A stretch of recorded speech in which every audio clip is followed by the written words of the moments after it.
My name's William McNeil. I'm the zone archaeologist here on the 11 Point Poplar Bluff Ranger Districts. I am an archaeologist. I basically take care of all the historic and prehistoric cultural resources here on the two districts. And this is one of our more important resources that we have here. I started here in May, and we actually acquired the property, including the mill, in the same month that I showed up. So this was quite a treasure to come into for a new job. The mill is very, very significant in a lot of aspects. One being it's still standing at 130 years old. This particular building was constructed in 1883, finished in 1899. So it took 6 years to complete.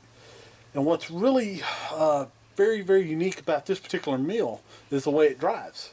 This particular mill is unlike most others in the Ozark or in the eastern United States. The mill is actually located on a ridge top, 250 feet above the water source that powers the mill. The mill actually got its power driven to it by a series of cables running from a turbine actually located in the Greer Spring branch. The Greer Spring branch, located 250 feet below the mill, the cable system ran through a series of 3 towers over a course of just over 1,200 feet. So you're looking at over a quarter mile worth of cable just one way. Now, these towers, about 25 feet tall, each drive wheel on each tower is about 8 feet in diameter. All of it's constructed out of wood, hardly using any metal babbits or bearings in the structures. It was all remote, which is very, very unique even for the day.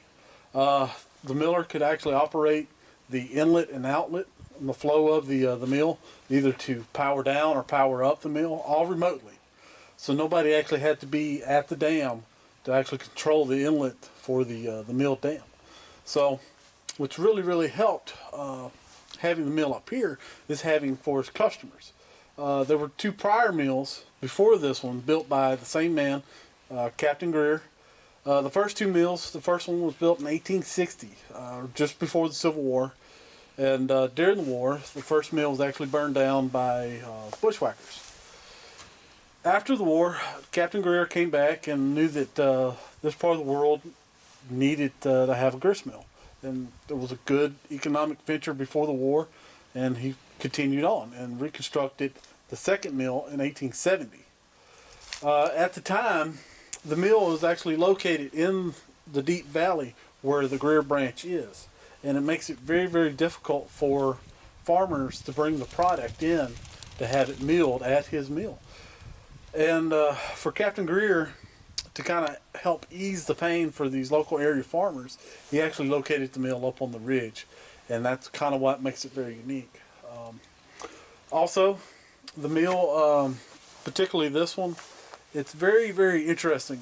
Walking into the mill, all the structural foundations are hand hewn, and all the secondary support features in the building are all solid lumber. And that's probably why the building is still so structurally sound even 130 years after the fact. Let's see, what else? The mill is located or listed on the National Register of Historic Places. This mill, let's see, qualifies under several criteria under that for engineering design, association. I'm trying to think. The Greer family, like I said, they originally settled here in the early 1860s, 59, 60. Captain Greer, while he was constructing the dam for this particular mill, actually lost his son.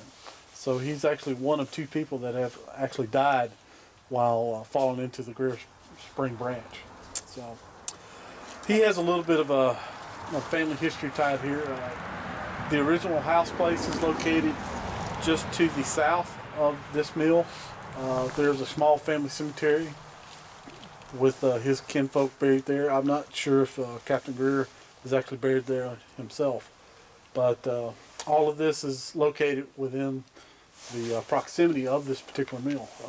Captain Greer also, in helping his clients, Also had a residence here, so his customers could come here, drop off the product, stay a day or two while their grain or their corn was actually being ground.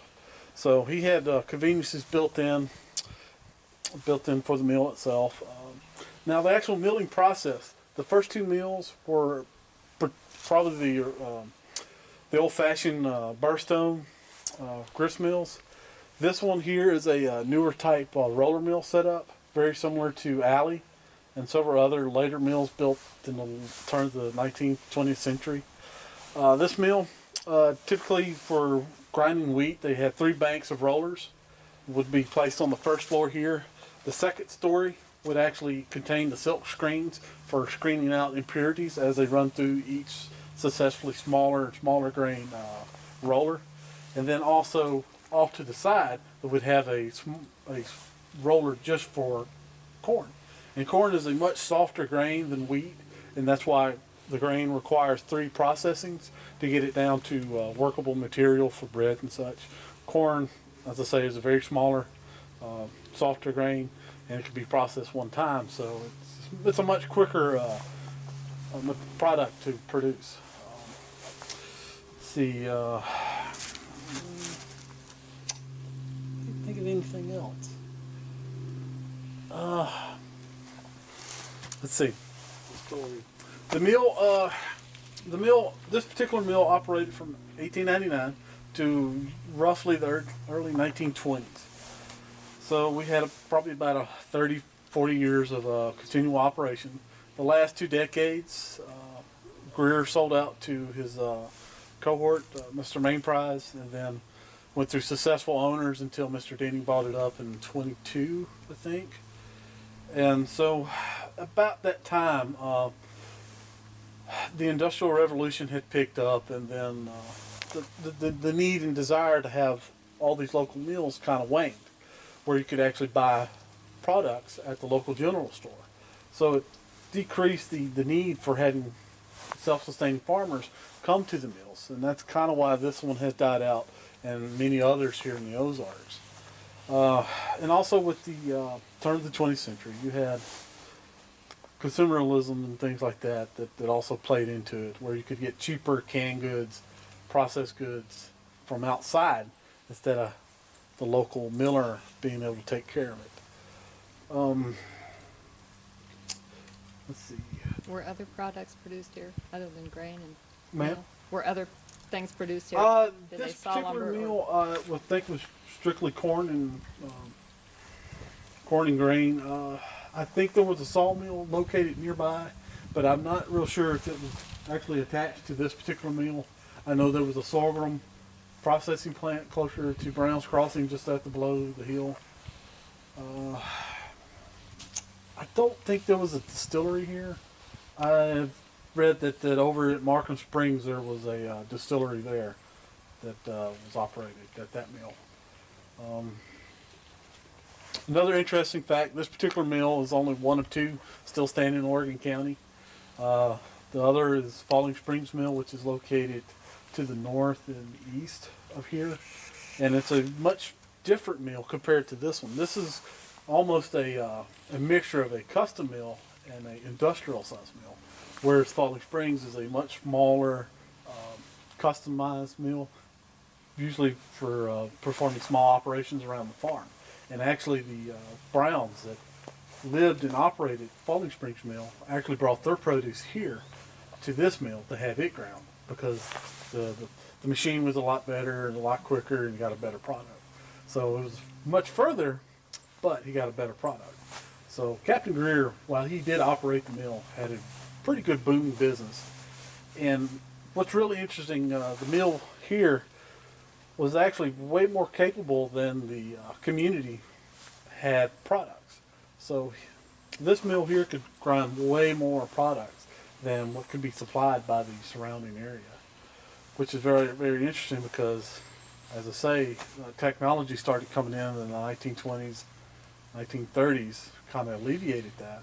So he kind of caught the tail end of that golden era of grist mills in the Ozarks. So it's quite an honor to have this here in ownership of the Forest Service, so we can preserve it for future generations.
My name's Tim Bond. I'm the district ranger on the 11 Point Ranger District, which is part of the Mark Twain National Forest in southern Missouri. I wanted to talk about the Greer Mill project, and the Forest Service recently acquired the property associated with where the Greer Mill is at. It was a 110 acre in-holding that was left over from a land purchase which started in 1999 through the Greer Special Management Acquisition and Protection Act. We acquired the last 110 acres this last year and took ownership in May of 2013. Prior to taking the final ownership of the property, the Forest Service met with interested parties which had a historical tie to the mill itself, as well as the long-term view of its protection and restoration.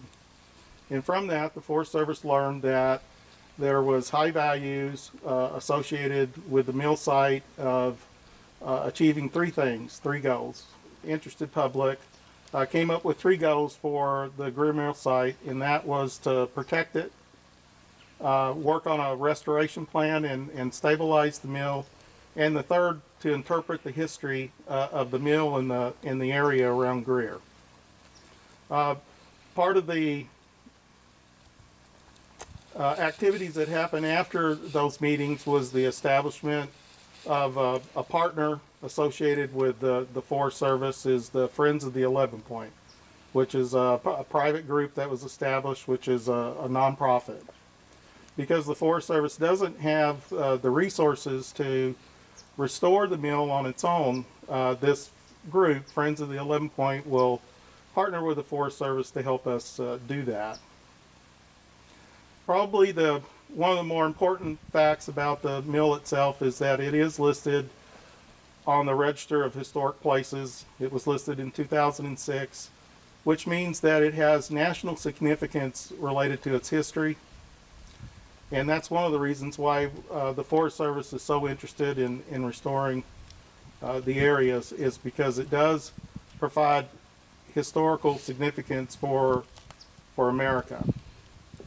Lastly, I do think that this is a great project with great partners that has the potential, if we're successful in restoring it and protecting it, that it will provide a legacy for future generations, and also provide what we call historic economy for the local area. There's a lot of people that are interested in history, and we hope to be able to provide that long term.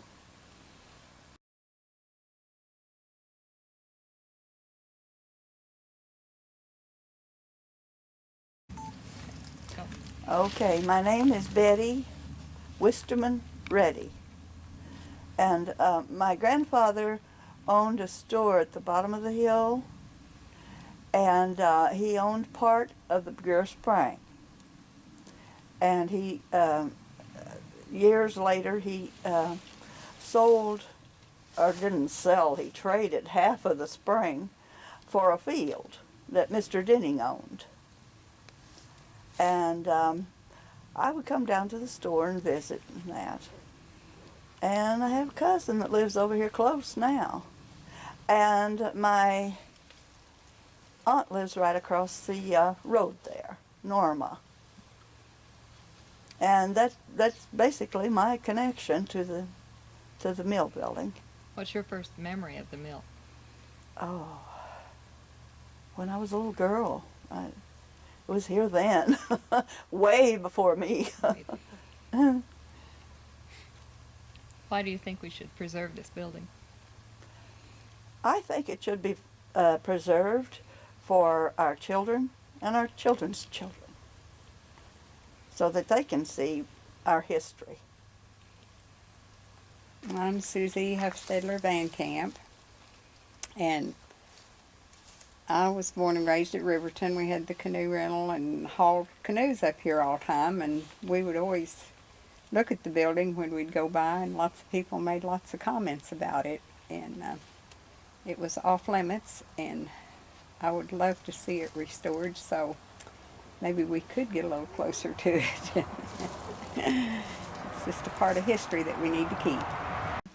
My name's Carl Williams. I was born and raised at Thomasville, and I've spent 83 years up and down this river. And we have really a treasure here if we can just go ahead and develop it.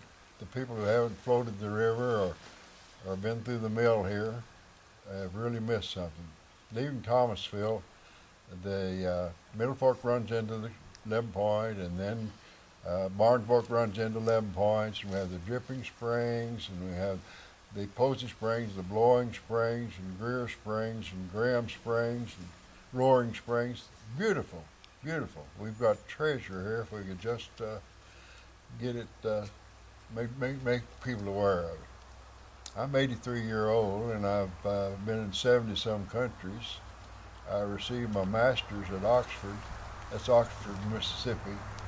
And I've spent most of my life around here, and I have one story to tell about it. My aunt, she run the service station there at Thomasville, and she loved to fish, and she'd bring me over here when I was a small boy, and my sister and my sister's friend, and we'd cross the river and go up the river and fish where the Greer Spring comes into the river. And there was 2 boys across the river there from us, and they kept throwing rocks at us. Finally, they broke our minnow jug.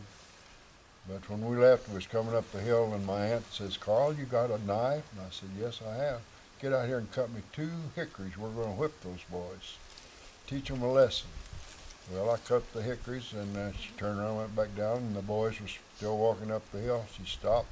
They got out. I felt sorry for the boys. Those girls chased them through the woods, warping them with the hickories. And my grandfather run a grist mill at Thomasville, the first one, and he had the grindstones shipped in from somewhere in France, and they are in my farmhouse, in the walls of my farmhouse out there.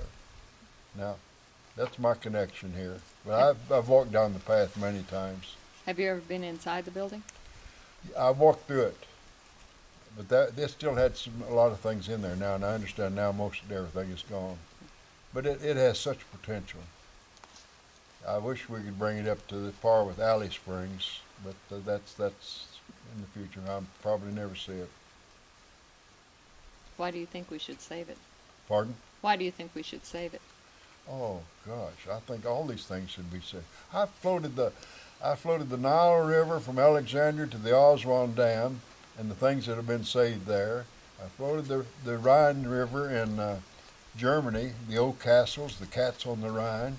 They saved them, and now they're big, big attractions, and this could be our attraction here. My name is Don Shehorn. I was born on 11 Point River up on Thrasher Ford, an old place called the Matt Owens place, which was a part of the Dewey Minnick Ranch. 1 year later, we moved to Greer. Of course, I don't remember that. I was 1 year old. But from that time until about the 4th grade, I attended Greer School and was very familiar with the mill and a lot of the stories that what went on here. In that period, one of the fun things that I did with the Owens boys, whose dad, Rich Owens, worked for Lewis Denning and took care of this property. And there was Kelly Owens and Richard Owens and Johnny, and the girls were much older, or considerably older, I thought at the time, and I didn't know them that well. There was Mildred and Davine and another one. But that's my connection with it. And the stories that we heard around my grandfather's store, Jim Bell, J.F. Bell, had the store at Greer for years, many years. And I heard a lot of stories. One of my favorite things to do was sit around the store at night after the sawmill shut down and listen to them talk. And many of the stories were about the mill. And I hope somebody's recorded them, and maybe Geneva Klein has. But I heard about a lot of budding romances that budded here. People bringing their grain to be ground, and their children help them unload, etc. And then make contact, and then later on made families. So that's pretty much my connection. And like I say, I hope someone, I think maybe Geneva Klein has recorded many of the details of what I've just generalized. But that's my connection. You told me you used to come down here from school and have lunch. Oh yeah, one of the fun things we'd come down to visit the Owens boys. We'd walk down here. Their mother would fix us sandwiches. We'd come down here and climb up in the mill just as far as we could, and perch up there somewhere and eat our lunch. And we might have hit it and smoked a cigarette. You can't tell. I don't recall for exactly, but boys will be boys, and we had a lot of fun. Why do you think we should save this building? Well, it has a lot of sentimental value to people who have had any experience with it. And I just hate to see, I hate very much to see icons of the past defaced or destroyed. I see no point in that. Be much like tearing up our history books. My name is Linda Klein Wiggs. My mother was Geneva Alcorn. All of the land in the valley down here belonged to my grandfather and his family for over 100 years. All the time when I was growing up, I would come, and about every day we would walk down to the spring, because I don't believe I could do it now, but a lot younger then. And I would look at the old mill building, and I would hope that someday I would see it in its original glory. And that's my hope and dream, that that's going to happen before I'm gone from this earth. It is one of the larger mill buildings here in the Ozarks, and it has a lot of interesting history, and it needs to be saved. It doesn't need to be lost, and that's my hope, that that's what's going to happen. And with everybody's help, I think it can happen. Have you ever been inside the building? I never have. From the time that I was small, it was owned by the Dennings, and they wouldn't allow anyone to. I actually probably could have at some time, because all of the people that have been guardians over it have been my relatives, but I never did ask to go inside. Well, I was always told, it really wasn't safe inside. And it would be okay to go in it now, but in the summertime it always seemed like it'd probably be pretty snaky. Anything else you'd like us to know about the mill or the area? Well, I hope that one of the questions I've had people ask me, when it is restored, what is going to be done with it? And I said, well, I really don't know. I'd hope maybe it would be an interpretive center or something of that type, so that people could go inside and see the building. And I'm sure when people donate their money, they will want to see the building.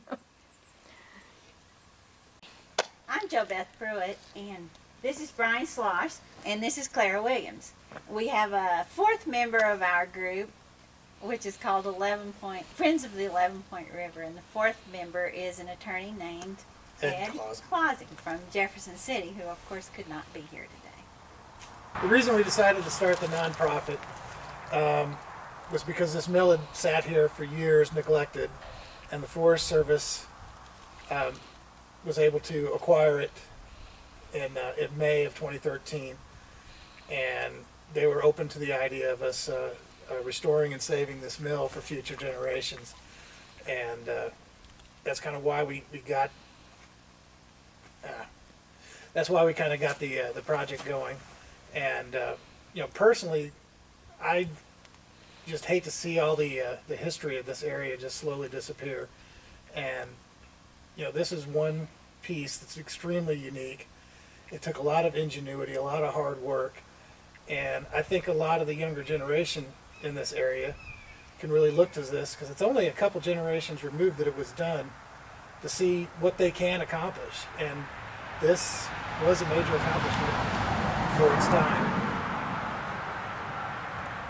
I don't think in years, if you ask me like someone did before we started, what happened 150 years ago, that's not how my mind works. My mind works from events and things I remember. I got one of the things I remember is coming up here when I was 4 years old. And I love this place. And we need to save it before it falls in. Okay? And it's not going to be Brian and Clara, and it's going to be everybody. It's going to be a big area. It's going to have to involve people from St. Louis and Springfield and Kansas City and Memphis, because there are a lot of us who love this. Okay? We don't have the money in Oregon County probably to do this. It's going to take this film. It's going to take kids like you who are willing to donate their time. It's time now to do something before it goes further underground, and it's very important to save this for our kids to know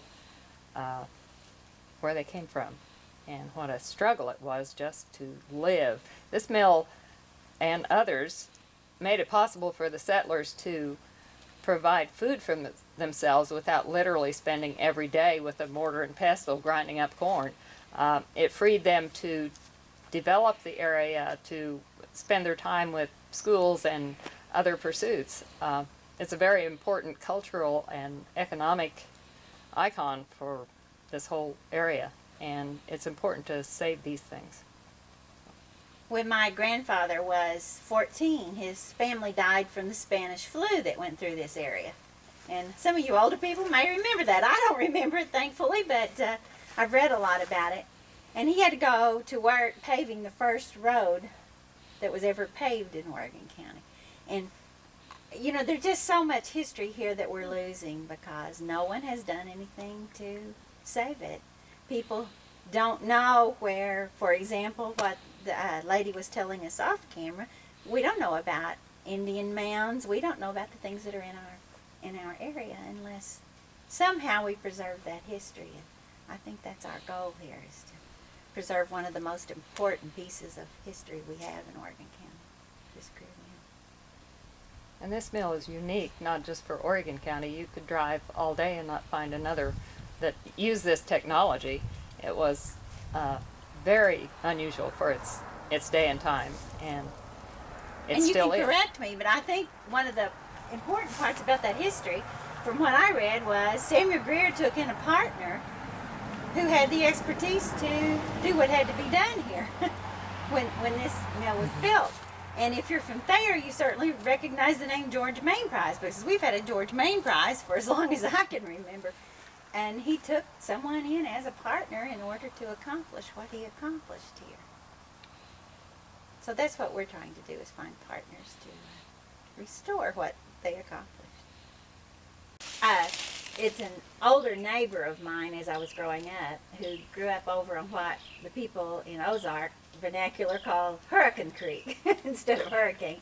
But he grew up on Hurricane Creek, and he went to high school in Alton before Alton's buses ran their routes out here. So he would ride his horse from the farm over on Hurricane Creek up to the mill, and this was a time when it wasn't being used, of course, and he would leave his horse inside the mill, catch the Alton school bus here, go to school, and then when he got off, he'd go in the mill, get his horse, and ride it back to his home over on Hurricane Creek, which I thought was an interesting story. There's a tentative date to have a historical restoration crew come in, examine the building, kind of give us estimates. And what we want to do is we want to take it in chunks. We'll find out how much it will cost to stabilize the building, number one. Try to get that done, taken care of. And then maybe number two, put the new porch back, put the porch back on. Maybe get some scaffolding up and replace whatever boards in the exterior that need to be replaced. This used to be red, at least it sure looks like it used to be red. Get it repainted, maybe do the windows, things like that. And we're just going to try to take it in chunks. Like, let's try to raise enough money to get it stabilized, and let's raise enough money to get the exterior walls taken care of, and then so on and so forth. And ultimately, it's going to depend on how many people we get that are interested in the project and are willing to help us.